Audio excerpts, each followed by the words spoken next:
Ukraine की राजधानी Kyiv बहुत बड़े खतरे में है। आज की रात उस पर भारी पड़ सकती है।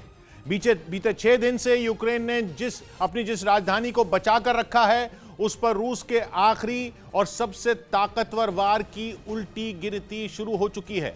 व्लादिमीर पुतिन की सेना के 64 किलोमीटर से भी लंबे काफिले ने कीव की तरफ कूच कर दिया है। 64 किलोमीटर से भी लंबा काफिला।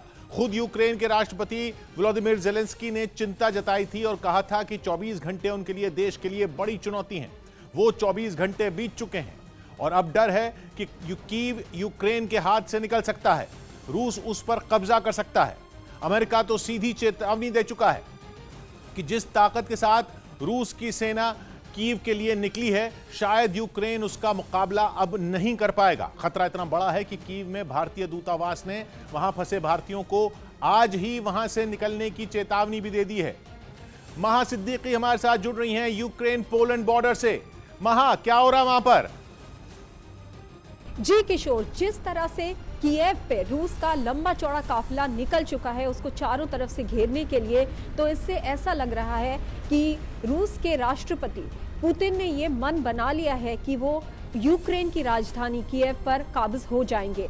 हालांकि ये कोशिश लगातार 2-4 दिन से चल रही है, लेकिन यूक्रेन की जो सेना है उसने एक बहुत टफ फाइट दी है रूस के जो सेना है उसको।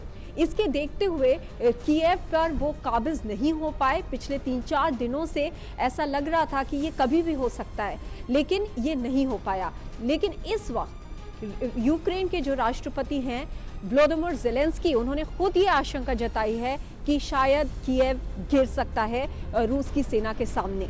दूसरी तरफ हम ये देख रहे हैं कि हालांकि दुनिया भर के जो लीडर्स हैं वो रूस के राष्ट्रपति व्लादिमीर पुतिन से ये गुहार लगा रहे हैं कि अब शांति बहाल कर देनी चाहिए और शांति से बैठकर जो भी मुद्दे हैं यूक्रेन और रूस के बीच में उनको हल करना चाहिए।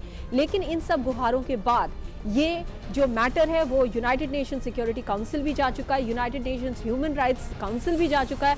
उसके बावजूद भी रूस के राष्ट्रपति अभी नहीं रुक रहे हैं।